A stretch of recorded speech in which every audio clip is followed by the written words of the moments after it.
देंगे साधुओं के वेश में, रावण नहीं हम पलने देंगे साधुओं के वेश में, अफजल नहीं पनपने देंगे अब्दुल कलाम के देश में, हिंदू हो या मुसलमान अब शीश नहीं कटने देंगे, कसम तिरंगे झंडे की अब ये देश नहीं बंटने देंगे।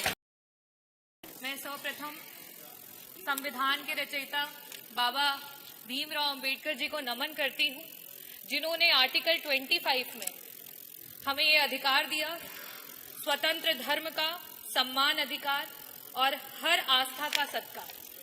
और इसी के नाते आज पूरे देश में और प्रदेश में हमारे बीच में कुंभ का महापर्व जो रहा, उसमें पूरे देश से लोग आए।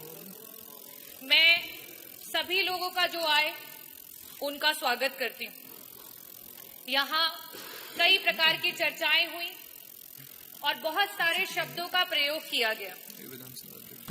ये जो लोग विभिन्न प्रदेशों से और यहाँ तक कि विश्व के कोने कोने से आए, वो किसी राजनीति से प्रेरित होकर के नहीं आए, वो आस्था से, धर्म से और अपने देश, अपनी मातृभूमि से जुड़े हुए हैं, इसलिए वो यहाँ पर आए। महाकुंभ के आयोजन में जितना बजट होना चाहिए था, सरकार ने उसकी कमी की। महाकुंभ में जो सुविधाएं हमारे लोगों को देनी चाहिए थी, सरकार ने उसकी कमी की।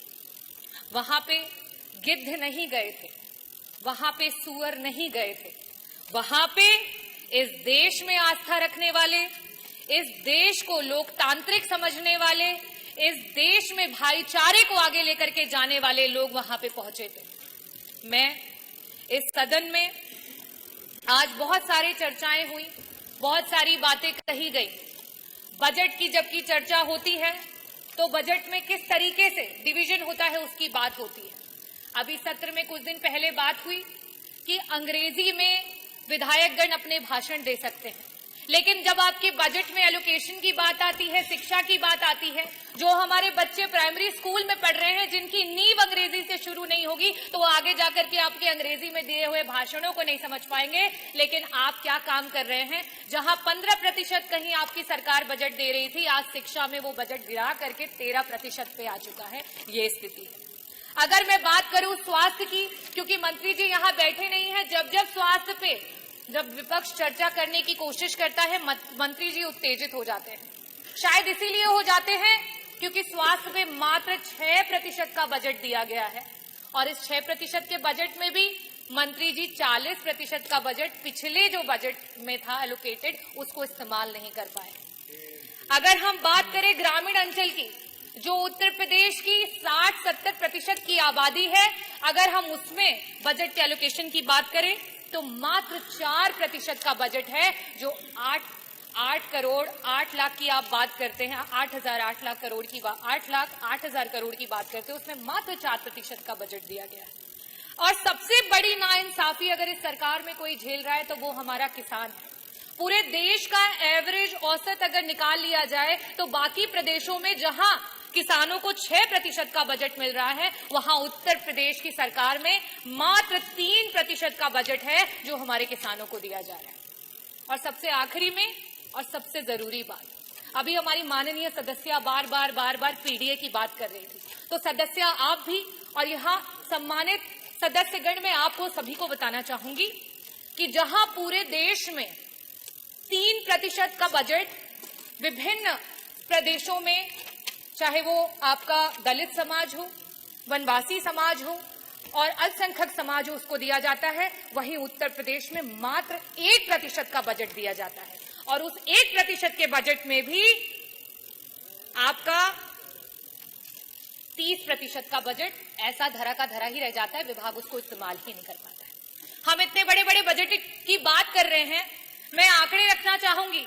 शिक्षा विभाग में वर्तमान में 14% का बजट जो है वो शेष रह गया, इस्तेमाल नहीं कर पाए। स्वास्थ्य में 40% का बजट ऐसे ही रह गया, उसे इस्तेमाल नहीं कर पाए। आवास में 46% का बजट रह गया, जिसे इस्तेमाल नहीं कर पाए। SC ST माइनॉरिटी में 30% का बजट है, जिसे इस्तेमाल नहीं कर पाए। अगर हम सिंचाई एवं बाढ़ नियंत्रण की बात करें, 35% का बजट है, जिसे इस्तेमाल नहीं कर पाए। अगर हम ट्रांसपोर्ट और PWD की बात करें, 6% का बजट है, जो पुराना बजट है, जिसे आप इस्तेमाल नहीं कर पाए। समाज कल्याण के मंत्री जी यहाँ बैठे हैं, 23% का बजट आज ऐसे ही पड़ा हुआ है, उसे इस्तेमाल नहीं कर पाए। कृषि विभाग वैसे ही 4% किसानों को दिया जा रहा है बजट में से, उसमें से भी 10% बजट ऐसे ही धरा का धरा रह गया, उसे इस्तेमाल नहीं कर पाए। तो मैं बजटों पे बहुत बातें नहीं करूंगी, क्योंकि जो पुराना है उसे ही नहीं इस्तेमाल कर पाए, तो बड़े बड़े बजटों का क्या हवाई लूटी जाए। मैं बात करना चाहूंगी अपने देश की एकता की, क्योंकि जिस समय यहां अंग्रेजी की बात हुई, उस समय उर्दू के बारे में बहुत बड़ी बड़ी बातें की गई। उर्दू में जो लोग बोलते हैं उनको कुछ शब्दों से नवाजा गया। हमारे देश में उर्दू को बड़े ही लगाव से देखा जाता है। हिंदी अगर हमारी मातृभाषा है, तो आज का ये जो देश है वो अंग्रेजी से भी नहीं घबराता है, अंग्रेजी को सीखने की पूरी इच्छा रखता है। पंडित ब्रिज नारायण जी, पंडित रतननाथ सरहार जी, मुंशी प्रेमचंद जी, पंडित आनंद मोहन जी, यहाँ तक कि उपराष्ट्रपति रहे हुए कृष्णकांत जी, इन सभी लोगों का उर्दू से बहुत लगाव था। तो क्या इनके लिए भी उन्हीं शब्दों से नवाजा जाएगा?